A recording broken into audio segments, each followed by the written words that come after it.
La pandémie, entre tensions sanitaires et exigences économiques en France, c'est notre une francophone.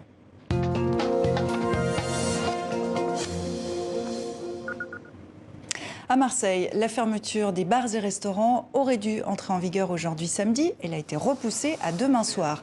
Elle aurait dû durer 2 semaines. Elle a été réduite à 7 jours.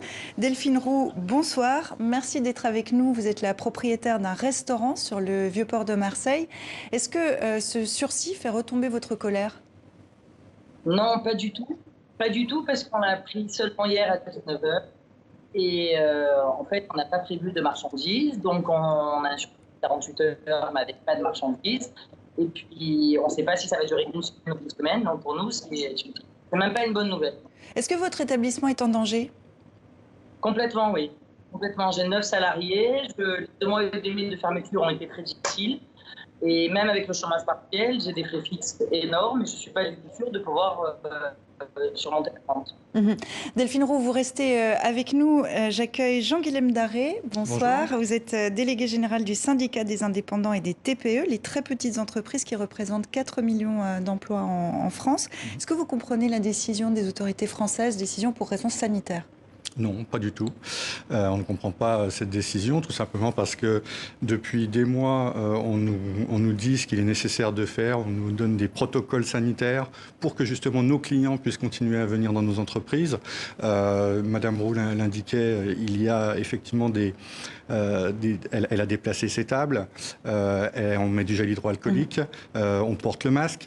Et pourtant, les chiffres augmentent. Donc, est-ce que Oui, vous mais ne pourtant les comprenez chiffres pas augmentent. Est-ce que les chiffres augmentent en raison de la venue des clients dans les entreprises? C'est ça la vraie question. Alors, dès lundi, dans 11 autres métropoles en alerte renforcée, dont Paris, les bars devront fermer à partir de 22 heures. Est-ce que vous craignez des dépôts de bilan dans la foulée? Bien sûr, la problématique, elle est essentielle par rapport à ça. C'est déjà le cas? Alors, pour l'instant, non, parce qu'il y a eu des aides. Maintenant, ces aides commencent à s'amenuiser, commencent à s'épuiser. On n'a pas d'éléments d'information exacts sur la façon dont ça va se passer. En tout état de cause, les aides, c'est une chose. Nous, ce qu'on veut, c'est pouvoir travailler. On ne demande que ça, travailler. Le secteur de l'hôtellerie-restauration a déjà été durement fragilisé par le confinement. Le gouvernement a promis des mesures de soutien supplémentaires aux commerces impactés. Delphine Roux, est-ce que vous espérez ces aides? Est-ce que ces aides peuvent vous maintenir à flot?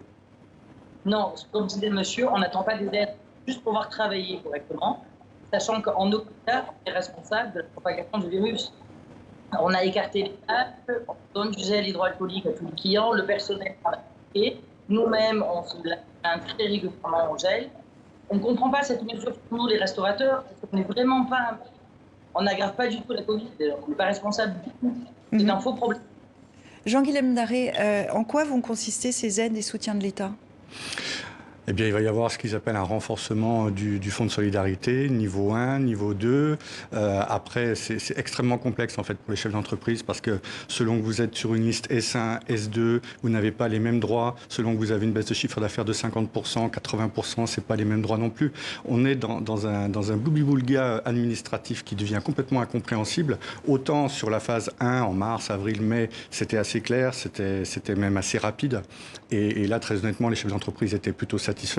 Bon, aujourd'hui, après 2 à 3 mois de fermeture, 2 à 3 mois de reprise, avoir de nouveau des problématiques de fermeture, avoir de nouveau des problématiques anxiogènes au niveau des entreprises, comme le disait madame, à partir du moment où vous ne savez pas quelle est votre visibilité, mais qu'est-ce que vous faites? Il n'y a plus d'investissement, il n'y a plus d'achat, on n'en bouge plus. Ce qu'il est nécessaire de faire, et nous c'est ce que nous demandons au gouvernement, c'est effectivement de donner de la visibilité aux chefs d'entreprise et aussi de les soutenir autant que possible, mais quel que soit le secteur d'activité. Marseille détient le record de France métropolitaine du taux d'incidence de la maladie le plus haut, le plus de cas. Elle est classée en zone d'alerte maximale. Delphine Roux, est-ce que fermer maintenant pour calmer la situation sanitaire, ça n'est pas avoir de meilleures chances de pouvoir travailler après? Je ne pense pas, non. Je ne pense pas que de fermer les restaurants et de quitter les grandes surfaces ouvertes, les marchés ouverts et plein d'autres commerces ouverts va permettre de faire des restaurants. On ne sait pas, nous, les restaurateurs, on a l'impression d'être les pestiférés de l'aide, en fait, pour les restaurateurs. Pourquoi on nous demande de faire nous alors que tout le reste est ouvert? C'est pas cohérent du tout.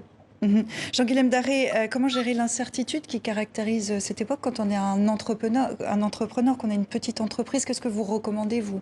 C'est une question fondamentale. Il faut effectivement redonner la confiance aux entrepreneurs, redonner la confiance aux consommateurs. Comment? C'est pas en faisant ce que fait le gouvernement actuellement qu'on redonne la confiance.